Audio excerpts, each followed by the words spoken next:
ನಮಸ್ಕಾರ ವೀಕ್ಷಕರೇ, ಸುನೀತಾ ಕಿಚನ್ಗೆ ಸ್ವಾಗತ. ಇವತ್ತು ನಾನು ಕ್ಯಾಬೇಜ್ ಪಲ್ಯ ಮಾಡಕತ್ತೀನಿ ನೋಡ್ರಿ. ಈ ಕ್ಯಾಬೇಜ್ ಪಲ್ಯ ರೀ ಅಷ್ಟು ಚಪಾತಿ ಮೇಲೆ ರೊಟ್ಟಿ ಮೇಲೆ ಅಗದಿ ಚಲೋ ಭಾಳ ಅಂದ್ರೆ ಭಾಳ ರುಚಿ ಇರ್ತೈತೆ ರೀ.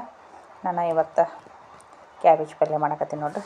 ಮೊದಲಿಗೆ ಒಂದು ಕಡವಂಗಿ ಕಾಸಾಕೈತೀನಿ ರೀ. ಕಡವಂಗಿ ಕಾದಾದ್ಮೇಲೆ ಸ್ವಲ್ಪ ಎಣ್ಣೆ ಹಾಕತ್ತೀನಿ ನೋಡ್ರಿ. ನಾನು ಎಣ್ಣೆ ಎಷ್ಟು ಬೇಕು ನೋಡಿಕೊಂಡು ಎಣ್ಣೆ ಹಾಕಿರಿ. ಆಮೇಲೆ ಸಾಸಿವೆ ಜೀರಿಗೆ ಹಾಕಿ ಸ್ವಲ್ಪ ಚಟಪಟ ಅಂತ ಸಿಡಿದ ತಕ್ಷಣ ರೀ ನಾನು ತಿಳುವಾಗೆ ರೀ ಬಟಾಟೆ ಕೋದಿಟ್ಕೊಂಡೀನಿ ನೋಡ್ರಿ. ನೀವು ಸಣ್ಣ ಬೇಕಂದ್ರೆ ಸಣ್ಣವೂ ಕೊಯ್ಬೋದು ರೀ. ಹಿಂಗೆ ಎಸಳಾಗಿ ದೊಡ್ಡ ಬೇಕಾದ್ರೆ ದೊಡ್ಡವರು ಕೊಯ್ಬೋದು ರೀ. ನಾನು ದೊಡ್ಡವನ್ನ ಕೋದಿನಿ ನೋಡ್ರಿ. ಆದರೆ ಸ್ವಲ್ಪ ಎಣ್ಣೆಯಾಗನ ಫ್ರೈ ಆಗಬೇಕಲ್ಲ ಹಿಂಗೆ ಅಂಥೇಳಿ ನಾನು ಸ್ವಲ್ಪ ತಿಳುವಾಗೆ ಕೋಕೊಂಡೀನಿ ರೀ ಅವನ್ನ ಬಟಾಟೆ. ಸ್ವಲ್ಪ ಈಗ ಎಣ್ಣೆಯಾಗನ ಒಂದು 5 ನಿಮಿಷ ಎಣ್ಣೆಯಾಗನ ಫ್ರೈ ಮಾಡ್ಕೊತೀನಿ ನೋಡ್ರಿ. ಈಗ ಒಂದು 5 ನಿಮಿಷ ನಾವು ಬಟಾಟೆ ಫ್ರೈ ಮಾಡ್ಕೊಂಡ್ರಿ ಇವನ್ನ.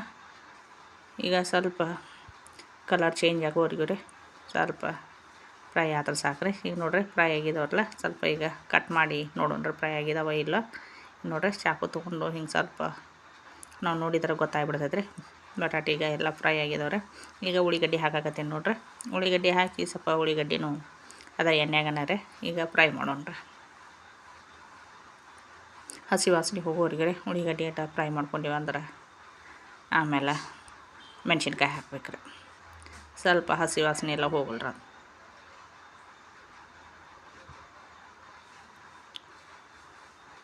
ಈಗ ಹಸಿ ವಾಸನೆ ಹೋಗ್ತಲ್ರಿ ಉಳ್ಳಿಗಡ್ಡೆ, ಆವಾಗ ಈಗ ಹಸಿಮೆಣ್ಸಿನ್ಕಾಯಿ ಹಾಕತ್ತೀನಿ ನೋಡ್ರಿ.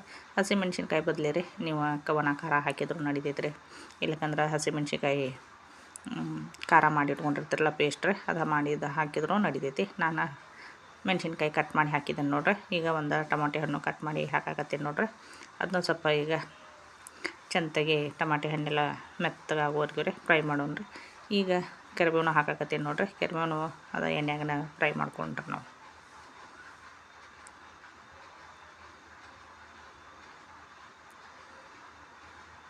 ಸ್ವಲ್ಪ ಎಲ್ಲನೂ ಫ್ರೈ ಆದ್ಮೇಲೆ ರೀ ಸಣ್ಣಗೆ ರೀ ನಾನು ಕ್ಯಾಬೇಜ್ ಕಟ್ ಮಾಡಿ ಇಟ್ಕೊಂಡೀನಿ ರೀ. ಎಷ್ಟು ನಿಮಗೆ ಸಣ್ಣ ಬೇಕಲ್ಲ ಅಷ್ಟು ನೋಡಿಕೊಂಡು ಕಟ್ ಮಾಡಿ ಇಟ್ಕೋರಿ. ಈಗ ಬಟಾಟೆ ಇನ್ನೊಮ್ಮೆ ನೋಡಿದ್ರೆ ಪೂರ್ತಿ ಎಣ್ಣೆಯಾಗೆಲ್ಲ ಹೆಂಗೆ ಕಟ್ ಆಗತ್ತೈತೆ ನೋಡ್ರಿ. ಹಂಗೆ ಕಟ್ ಆದ್ರೆ ಸಾಕು. ಈಗ ಬಟಾಟೆ ಇದು ಕ್ಯಾಬೇಜ್ ರೀ ಸಣ್ಣಗೆ ಕೂದು ನಾನು ನೀರಾಗ ಹಾಕಿ ತೊಳೆದು ಒಂದು ಪ್ಲೇಟ್ನಾಗ ಹಾಕಿ ಇಟ್ಕೊಂಡಿದ್ದೆ ರೀ.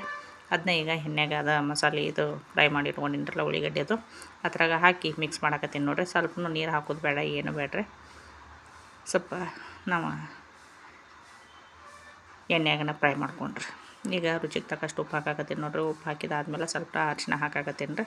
ಅರಿಶಿನ ಆಗ ಎಣ್ಣೆಗೆ ಹಾಕಿದ್ರೆ ನಡೀತಿತ್ತು. ನಾನು ಎಣ್ಣೆಗೆ ಹಾಕಲಿಲ್ಲ ರೀ, ನೆನಪಾಗಲಿಲ್ಲ ಅವಾಗ. ಈಗ ಹಾಕಾಕತ್ತೀನಿ ನೋಡ್ರಿ.